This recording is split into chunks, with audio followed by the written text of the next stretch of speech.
하나님의 은혜가 여러분들 가운데 함께 하시기를 주님의 이름으로 축원합니다. 여러분 사랑합니다. 우리 옆에 분에게 손 꼭 잡으시고 사랑합니다. 잘 오셨습니다. 예. 우리가 신앙생활하면 늘 방향이 이제 있는데요. 우리가 이제 초점을 어디에 맞추느냐면 우리 죽음 이후에 영원한 생명에 초점 맞추기도 하고 또 하나는 이 땅에 어떻게 살 것인가라고 하는 부분에 우리는 늘 초점을 맞춥니다. 이 두 가지 초점을 어떻게 조화롭게 이제 맞추고 우리가 살아갈 것인가 하는 건데 오늘은 먼 미래도 미래지만 오늘 우리가 살아갈 때 어떤 태도로 살아가야 될 것인가에 대해서 함께 은혜를 나누고자 합니다. 그래서 오늘 제목은 자신의 자리에서 섬김을 위해 기도하라. 이 솔로몬의 예를 통해서 어떻게 오늘 우리 자신을 이해하고 그 상황에서 어떻게 하나님 나라를 위해서 필요한 것을 하나님께 구할 수 있을까? 그 부분에 대해서 함께 은혜를 나누고자 합니다. 필리핀에서 사역하고 있는 선교사 한 분이 계십니다. 김기영 선교사라는 분이 있는데 이분이 예수 믿게 된 계기가 좀 특별합니다. 1987년 주안역 앞에 전철에서 내렸는데 어떤 여자분이 다가와서 전도를 하는 거예요. 예수 믿으세요? 그러니 모른 척하고 지나가는데 계속 따라오면서 예수 믿으세요? 예수 믿어야 천국 갑니다. 예수 안 믿으면 어디 가요? 지옥 갑니다. 계속 따라오서 그러니까 획 돌아서 가지고 한 방 쳤어요. 덩치가 큰 사람이 한 방 치니까 이 젊은 여자가 그대로 나가 떨어졌습니다. 바닥에 헛구라져 있는데 그냥 지나면 좋을 텐데 가가지고 얼굴을 구두발로 밟고 갔어요. 호피가 흐르고 얼굴이 다 깨진 그 상황에서 주변 사람들이 달려들어서 택시를 태워서 집으로 보냈습니다. 그리고 일주일이 지났습니다. 일주일이 지났는데 그 청년이 이 여자분한테 전화를 해가지고 죄송하다고 전화를 했던 겁니다. 아주머니를 때린 그날 저녁부터 저는 밤마다 땅바닥에 쓰러진 그날의 아주머니 얼굴이 제 앞에서 떠나지를 않아서 잠을 한 잠도 잘 수가 없었습니다. 그렇게 일주일을 지나고 나니까 견딜 수가 없는 거예요. 그래서 결국 전화를 했고 그리고 그 아주머니를 따라서 교회를 다니게 됐는데 3개월 만에 성령 받고 그리고 신학교에 들어가서 신학을 공부하고 선교사가 되었다는 이야기입니다. 그분에게 전도했던 사람이 바로 안강자라고 하는 사람입니다. 아마 예전에 그 이름 많이 들어보셨을 거예요. 주안장로교의 유명한 전도자지요. 그분이 이 사건이 있은 후에 사람들한테 이런 얘기를 했다고 그래요. 우리의 믿음의 조상들은 전도하다가 교수형에 처해지거나 단도대에서 목이 잘리는 등 온갖 처참한 모습으로 순교를 했는데 그까지 폭행당하는 것이 무슨 큰일이 되겠습니까? 영영 지옥에 떨어질 수밖에 없는 이 한 깡패가 예수를 믿고 구원받아서 주의 종이 되었는데 역사에 길이 남을 만한 일이 되지 않겠습니까? 그렇게 이야기를 했다고 그래요. 자, 이 사람이 안강자라고 하는 분이 온갖 박해, 핍박 또는 조롱 그리고 폭행을 당하면서도 끝없이 전도를 하게 되었던 이유가 있었지요. 이 사람이 시집간 그 집은 남편이 4대 독자였다고 그래요. 근데 이제 4대 독자였는데 아들을 하나 낳았으니까 5대 독자, 아들을 낳은 거잖아요. 시댁에서 아들을 낳았으니까 얼마나 기뻐하고 얼마나 좋아했을까요? 근데 이 아이에게 지병이 있는데 그 특별한 것도 아닌데 아이가 골골하는 거예요. 근데 이제 그게 뭐냐면 그 호흡기 질환이 있었던 겁니다. 그러니까 이 아이를 살리려고 얼마나 애를 썼겠어요. 조금만 병색이 있으면 이 병원 저 병원 다니면서 고치려고 무던히 애를 썼는데 이 아이가 이렇게 건강이 회복되질 않는 거예요. 근데 어느 날 이웃집 아줌마가 전도를 했던 겁니다. 예수 믿으라고. 그랬더니 이 양반이 하는 얘기가 뭐냐면 난 죽으면 죽었지 교회 안 간다. 어떤 상황이 닥친다 할지라도 나는 절대로 교회 안 간다. 그렇게 호언장담을 했던 겁니다. 단호하게 거절했는데 그 이야기를 남편에게 듣는 남편 벌쩍 뛰지요. 자기 가족이 지금 이렇게 4대 5대 독자로 내려오면서 어떻게 지금 가문을 지켜가고 있는데 예수를 믿느냐. 내 아이가 이렇게 아프니까 무당을 찾을까 점쟁이를 찾아갈까 그런 고민을 많이 했는데 그럼에도 불구하고 이 점쟁이나 무당을 선뜻 찾아가지를 못했다고 그래. 근데 어느 날 아이가 아픈 거예요. 근데 점점 새파랗게 질려가는 아이를 안고 어떻게 좀 해야 되는데 할 방법이 없는 거예요. 그럼 그것만큼 가슴 아픈 일이 없잖아요. 우리 자녀들이 아프거나 어떤 위기 상황을 만났을 때 부모의 마음은 사실은 다 들어가거든요. 그래서 그때 처음 아이를 안고 하나님 앞에 이렇게 기도했다고 그래요. 하나님, 이 아이를 좀 살려주세요. 이 아이를 살려주세요. 그렇게 부둥켜 안고 하나님 앞에 기도했는데 이런 거죠. 기름이 떨어져 가지고 이제 불이 등불이 점점 꺼져 가는데 거기에 기름을 보충하면 어떻게 돼요? 보충하면 불이 다시 살아나는 것 같은 그런 느낌으로 아이가 회복이 되는 거예요. 그건 아무도 모르는 거예요. 본인만 아는 거예요. 하나님께 살려달라고 기도했는데 그때부터 아이가 점점 회복되기 시작하더니 온전히 회복이 된 거예요. 자기 전도한 사람한테 전화를 해가지고 나 좀 데리고 가라. 그래서 교회 다니기 시작했고 그때부터 예수 믿으라고 사람들에게 전도하기 시작했던 겁니다. 근데 지금 문제는 뭐냐면 남편이 교회를 안 다니는 거예요. 근데 이제 그때부터 교회 다니는데 남편 몰래 교회 다닐 수밖에 없었고 교회 다니는 것 때문에 남편한테 폭행도 여러 번 당하고요. 이렇게 어렵게 교회를 다니게 되었던 겁니다. 근데 그가 이제 전도를 하게 된 이유, 내 가슴에 당신의 칼이 들어와도 나를 사랑해 주시며 나의 아들 생명을 건져준 그 하나님에 대해서 이제는 배반할 수 없다. 나는 내일부터 그 하나님을 온 세상에 전하는 일에 온전히 헌신하겠다. 그래서 아이 들차 없고 그때부터 전도하기 시작했던 거예요. 예수 믿기까지 남편은 예수 믿기까지 시간이 좀 더 걸렸는데 그동안 남편이 얼마나 박해하고 핍박하고 폭행을 했는지. 그럼에도 불구하고 그는 하나님께로부터 받은 은혜가 있으니까 그 은혜를 따라서 자기가 무엇을 해야 될지를 분명히 알았고 그때부터 전도하기를 시작했던 겁니다. 그래서 이 사람이 1991년에 10,000명 가까운 사람들을 교회로 인도했다는 것은 전국적인 뉴스가 되었던 일이었지. 자, 양강자 집사가 하나님의 은혜를 알고 복음을 전하면서 그 복음 전도의 열정을 다 했다고 한다면 그것과 이 솔로몬의 이야기는 어떻게 연결이 될 수 있을까요? 오늘 여러분들에게 솔로몬의 이야기를 하려고 해요. 솔로몬. 자, 솔로몬은 어떻게 왕이 됐지요? 사실 밧세바와 그리고 나단 선지자 그리고 다윗 사실은 그들 사이에 그 밀담이 오고 갔어요. 그래서 나중에 솔로몬을 왕으로 세우겠다 그렇게 얘기를 했었는데 사실은 나중에 이제 이 솔로몬보다 왕이 될 수 있는 자격이 있는 사람들이 더 있었습니다. 암논은 일찍이 살해당해서 죽었고 압살롬은 배신했다가 그 반역을 일으켰다가 또 전쟁터에서 죽임을 당하고 그리고 아도나이라고 하는 아들이 있었는데 이 아도나이라고 하는 아들이 아버지가 죽어가는 광경을 보면서 자기가 왕이 되어야 되겠다고 몇몇 사람을 불러서 왕으로 셀프 취임식을 했던 겁니다. 이 소식을 들었던 솔로몬과 밧세바, 나단 이런 여러 사람들이 다윗을 찾아가서 이것을 뒤집었지요. 결국 솔로몬이 왕으로 세움을 받았고 그때의 아도나이를 지지했던 사람들을 다 정리하고 나니까 그제서야 솔로몬의 왕위가 견고해집니다. 오늘 본문의 말씀은 이제 솔로몬이 더 이상 이제 대적들이 없고 솔로몬의 왕위에 대해서 도전할 사람이 없는 상황. 그래서 견고한 상황에서 이제는 안정됐다 생각을 하고 기브온 산당을 찾아가서 하나님 앞에 일천번제를 드렸던 겁니다.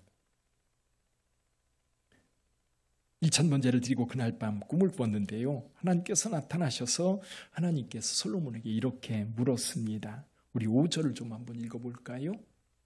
5절 한번 읽어보지요. 시작. 기브온에서 밤에 여호와께서 솔로몬의 꿈에 나타나시니라. 하나님이 이르시되 내가 내게 무엇을 줄꼬 너는 구하라. 여러분 솔직히 이런 마음 들지? 오늘 밤에 좀 주님이 나타나셔가지고 내가 내게 뭘 줄까 그렇게 좀 물어봤으면 참 좋겠지요. 아멘. 아멘한 분들에게 나타날 줄 믿습니다. 자, 우리는 사실은 소원들이 있어요. 근데 참 재밌는 게 뭐냐면 주님께서 갑자기 나타나셔가지고 내 소원이 뭐냐?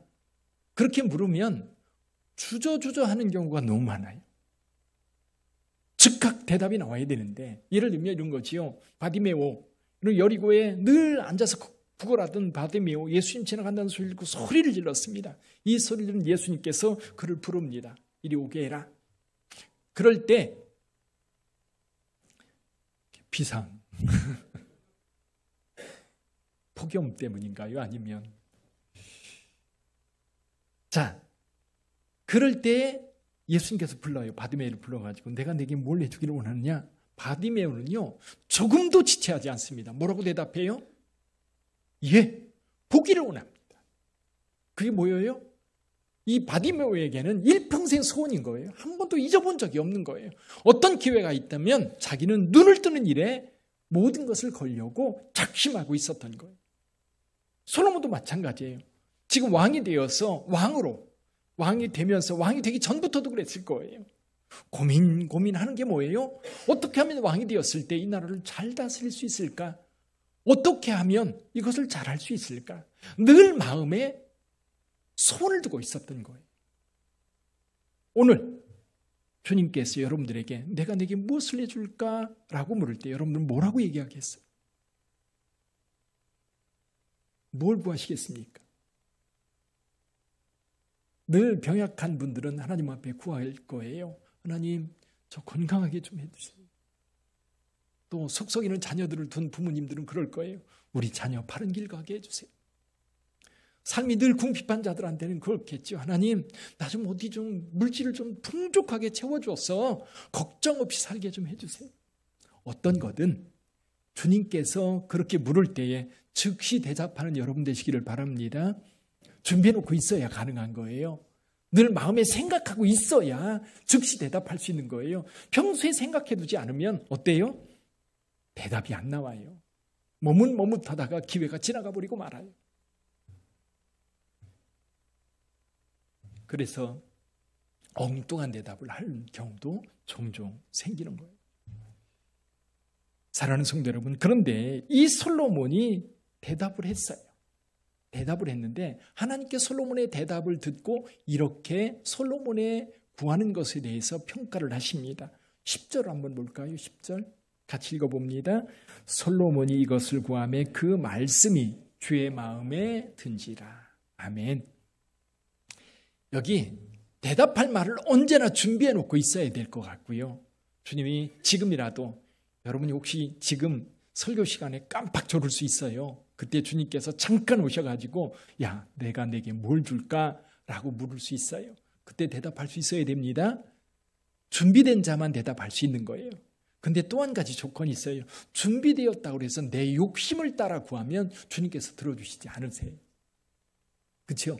내 욕심이나 욕망이나 또는 다른 것을 위해서 하나님 앞에 구한다면 주님께서 기뻐하지 않으실 거예요. 주님이 기뻐하시는 것을 우리가 구해야 하나님께서 기쁨으로 우리에게 허락해 주실 줄 믿습니다. 근데 솔로몬이 어떻게 대답을 했길래 이것이 하나님의 마음에 합했을까요? 하나님 마음에 들었을까요? 오늘 우리의 초점은 그겁니다. 자, 첫째로 솔로몬의 대답이 하나님의 마음에 든 이유, 그 이유가 뭐냐면 지금 자리에 대한 이해예요.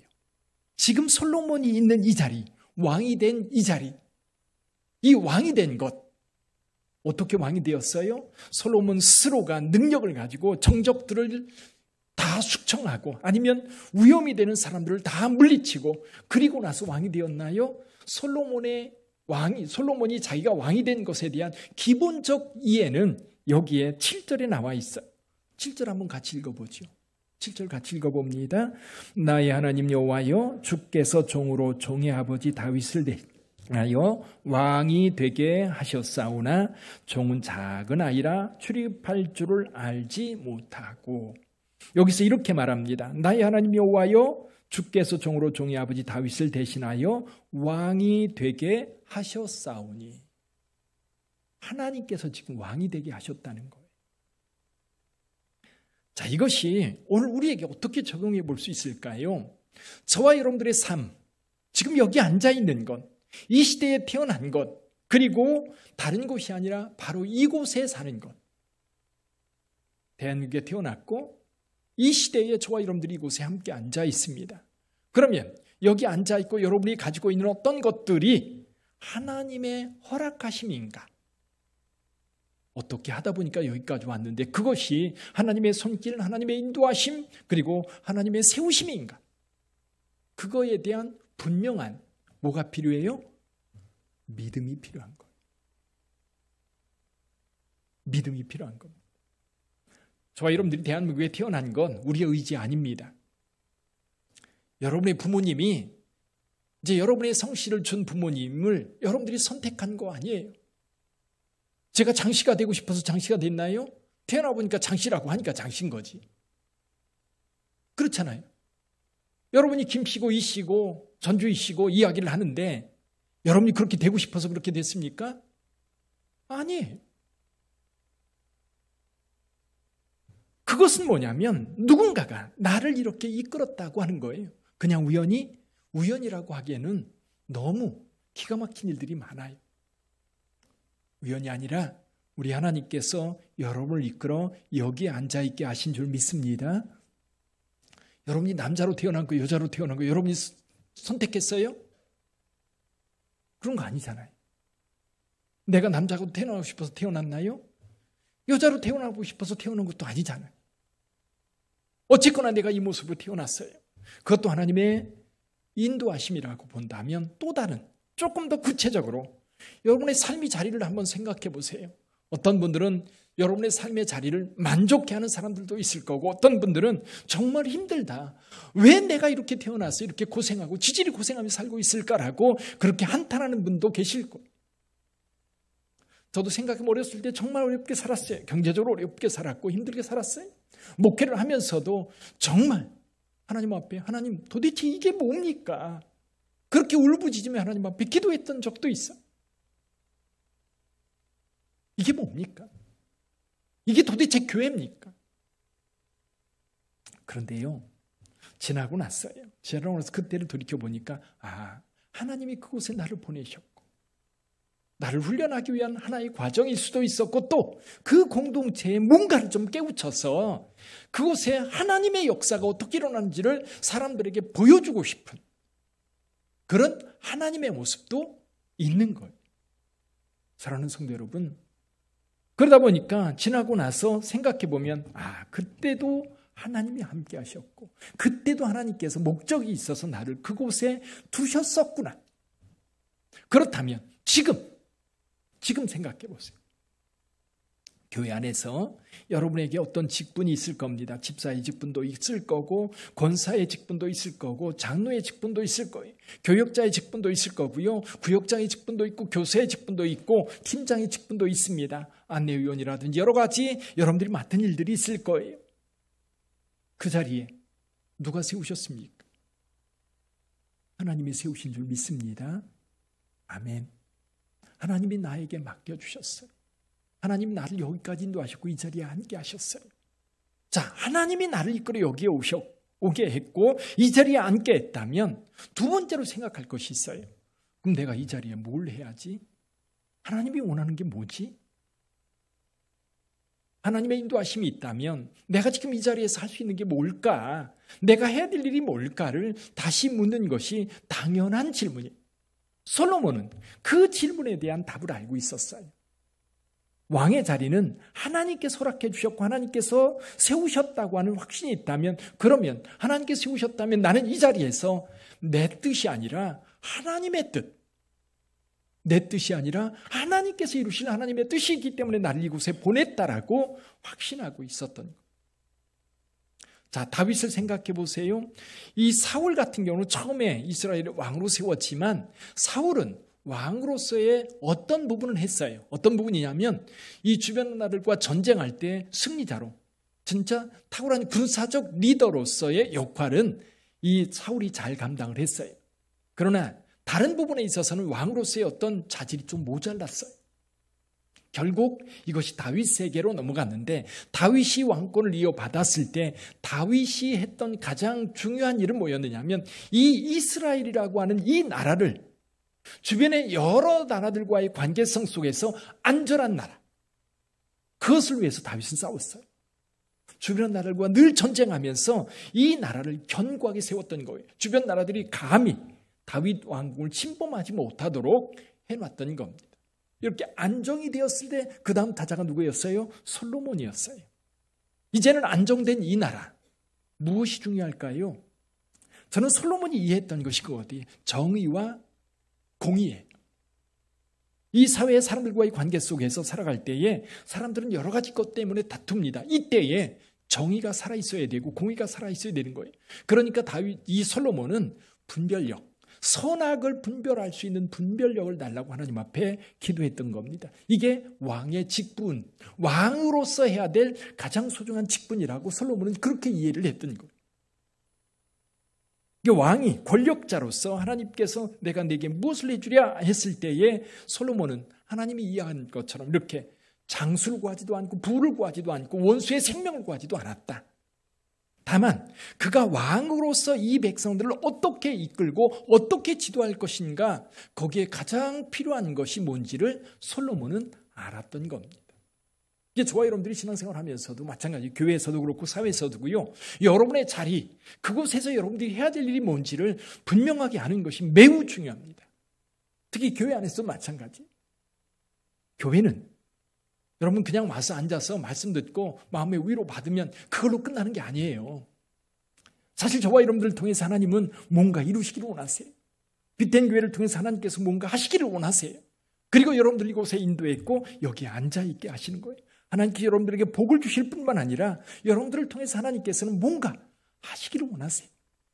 그게 뭔지 우리가 이해하는 것이 매우 중요하다. 우리가 직장에 취직을 했습니다. 아니면 알바로 어떤 가게에 들어가서 일을 할 때에도 내가 무엇을 해야 되는지 분명히 아는 친구들은 일 잘합니다. 일 잘해. 그리고 칭찬받아요. 인정받아요. 하나님께도 마찬가지라고 봐요. 내가 장로의 직분을 받았습니다. 그럼 장로의 직분이 뭐지? 늘 하나님 앞에 고민해야 되는 거예요. 내가 권사가 되었습니다. 그럼 빛된 교회 안에서 권사로서의 내가 뭘 해야지? 계속 물어야 되는 거예요. 거기에 대한 분명한 답을 가지고 주님을 섬길 때에 주님이 기뻐하시는 겁니다. 여러분이 사회에서도 마찬가지예요. 여러분이 사회생활 할 때 직장이라든지 어느 곳에 있든지 그곳에서 하나님께서 나를 여기에 세운 이유는 뭘까? 그것이 오늘 우리에게 매우 중요한 질문이에요. 그렇게 되면 자연스럽게 또 한 가지 연결이 됩니다. 내가 지금 해야 될 일이 뭔지 분명하게 분별이 됐으면 이걸 어떻게 해야지, 뭐가 필요하지 질문하게 되는 거예요. 솔로몬은 왕의 자리는 하나님이 주신 것이고 왕으로서 자기가 해야 될 가장 중요한 일을, 이 선악을 분별하는 일, 그래서 백성들을 바르게 이끄는 일이라고 확신을 했는데 그 다음 필요한 게 뭐예요? 솔로몬은 아마도 이 문제를 가지고 계속해서 기도했을 거예요. 왕으로서 선악을 분별할 수 있는 능력이 있어야 되는데 내가 과연 그만한 능력이 있는가? 그만한 지혜가 있는가? 근데 마침 주님께서 묻는 거예요. 내가 내게 무엇을 해주기를 원하느냐? 그러니까 솔로몬은 지체하지 않고 대답할 수 있었어요. 나는 작은 아이라. 이 백성들을 어떻게 심판해야 될지, 재판해야 될지 알지 못합니다. 그러니 선악을 분별할 수 있는 지혜를 내게 허락해 주옵소서. 그것이 하나님 마음에 합했던 거예요. 할렐루야. 그러니까 여러분들이 교회 안에 직분을 맡았을 때 그 직분에 대한, 이 직분을 하나님이 왜 주셨을까? 이 직분을 통해서 뭘 하기를 원하실까? 그럼 뭔가를 해야 된다고 분명하게 마음에 와닿는다면 그것을 위해서 내게 필요한 게 뭘까? 지혜인가? 아니면 어떤 능력인가? 건강인가? 물질인가? 인간관계인가? 아니면 열정인가? 아니면 전도인가? 그것이 무엇이든지 여러분 그것을 통해서 하나님 앞에 영광 돌릴 수 있기를 주님의 이름으로 축원합니다. 필요한 것 주님께 달라고 그러면 돼요. 솔로몬이 하나님께 구한 것을 하나님이 기뻐하신 이유는 그거예요. 하나님의 목적을 위해서 자기가 어떻게 해야 되는지를 알고 있었고 하나님이 뭔가 도와줄 수 있다면 그거 달라고 솔로몬은 구했던 거예요. 그러니까 하나님께서 기쁨으로 허락해 주었던 거예요. 할렐루야. 그래서 저와 여러분들이 세상을 살아갈 때, 거룩한 하나님의 백성으로 살아갈 때 내가 이곳에서 어떻게 하나님의 영광을 위해 살아갈까? 내게 필요한 게 뭘까? 그것을 구하는 거예요. 그것을. 그러면 하나님이 기쁨으로 주시는 거죠. 저희 교회에서 성지순례를 준비하고 있습니다. 우리가 1차로 16년에 이스라엘에 다녀왔고요. 2차는 경희신학교에서 갈 때 우리 성도들 한 11분 정도가 같이 참여를 했습니다. 이번에도 우리 교회 주체는 아니지만 경희신학교 주체로 하는데 우리 교회가 주가 되었어요. 우리 교회에서만 22분이 참여를 합니다. 근데 이제 성지순례를 우리가 준비한다고 생각을 해보세요. 자, 우리가 가기로 참여를 했습니다. 어떤 분은 시간이 없기도 하고 어떤 분은 뭐 여러 가지 사정 때문에 참여하지 못하기도 하지만, 자, 분명하게 성지순례라고 하는 이 사건이 하나 주어졌습니다. 내가 그곳에 참여할 때에 주님께서 정말 나에게 그곳에서 하나님의 은혜를 경험하기를 원해서 주님께서 나로 하여금 그곳에 참여하게 하셨다라고 한다면 우리는 두 번째 질문을 해야 돼요. 과연 거기에 필요한 게 뭐지? 물론 일반적으로 필요한 여행이라고 하는 필요한 것들이 있을 거예요. 건강도 준비해야 되고, 그리고 물질도 준비해야 되고, 그리고 필요한 것들도 준비를 해야 될 겁니다. 근데 중요한 게 뭐예요? 성지순례라고 하는 부분이라고 한다면 여러분 그곳에서 경험해야 될 게 뭐예요? 하나님의 은혜입니다. 하나님의 은혜를 그곳에서 경험해야 되는 거예요. 그래서 성지순례 참여하는 경우에는 여러분 그냥 준비하지 않고 가면 정말 재미없어요. 지루해요. 피곤하기만 해요. 근데 하나님께서 이것을 통해서 내게 무엇을 주시기를 원하실까라고 묻는다면 성지순례에 대해서 공부를 해야 돼요. 그리고 성경에서 어떻게 그 지역에서 어떤 사건이 일어났는지, 그리고 그때 일어났을 때에 복음 전했던 사도 바울의 마음은 어떤 건지, 아니면 사도 요한이 그 7개 교회를 위해서 편지를 쓰면서 어떤 마음으로 하나님 앞에 기도했는지, 그리고 그곳에 있는 성도들은 사도들의 음성을 들으면서 어떻게 하나님 앞에 결단하고 그 교회를 섬겼는지 미리 묵상하고 준비하고 가면 하나님의 은혜가 넘쳐날 거예요. 근데요, 아무 생각 없이 가면 은혜가 되기가 어려워요. 솔로몬을 생각해 봅니다. 솔로몬은 자기가 그 자리에 서는 것 하나님의 인도하심이었고 하나님의 목적을 위해서 하나님 앞에 구할 것이 뭔지를 알았어요.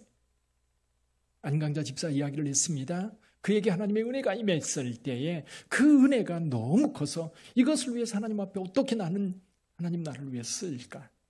그것이 전도라고 하는 그것이 생각났고 그것을 위해서 그는 어떤 박해와 어떤 폭력이 그를 어렵게 한다 할지라도 그것에 온전히 헌신할 수 있었어요. 그게 목적이 이루어질 수 있었던 것. 하워드 핸드릭슨이라고 하는 사람이 있습니다. 성경 교육이 아주 탁월한 분이죠. 이분이 언젠가 비행기를 타고 가는데 이제 그날따라 그 비행기가 굉장히 어수선하고 사람들도 많고 그리고 모두가 신경이 곤두서 있는 그런 상황이었습니다. 게다가 아이들도 여러 탑승했는데 아이들도 불편하니까 연신 칭얼대고 울고 또 큰 소리로 우는 아이들도 있었던 겁니다. 비행기 안에 갇혀 있으니까 뭐 어떻게 달래야 되는 달래기도 어렵고 여러 가지 상황들이 어려웠어요. 그러다가 가끔 가다 돌발적인 이 난기류 때문에 비행기 가다가 덜컥 떨어지는 그런 상황이니까 더더욱 혼란스러운 그런 상황이었습니다. 근데 이제 핸드릭슨 목사님의 눈에 들어온 한 사람이 있었어요. 그 승무원들 가운데 여러 승무원들이 이 상황, 혼란스러운 상황을 수습하려고 여기저기 뛰어다니면서 일을 하는데 유독 한 사람이 눈에 들어왔던 겁니다. 이 사람은 신경질 내는 승객들을 이렇게 잘 화 안 내고 컨트롤하고 또 아이가 칭얼대고 우는데 그 아이를 달래려고 여러 차례 장난감을 가져와서 아이를 그 울음을 그치게 하려고 애를 쓰는 모습. 근데 이 목사님의 눈에 계속해서 이제 들어오는 게 뭐였느냐면 그 승무원이 한 번도 얼굴을 찌푸리지 않더라는 거예요. 어떤 상황에서도 밝은 미소로 아이를 대하고 신경질적인 승객들을 대하는 그 모습이 이 목사님의 눈으로 들어와서 계속해서 이제 관찰을 하는 거예요. 계속.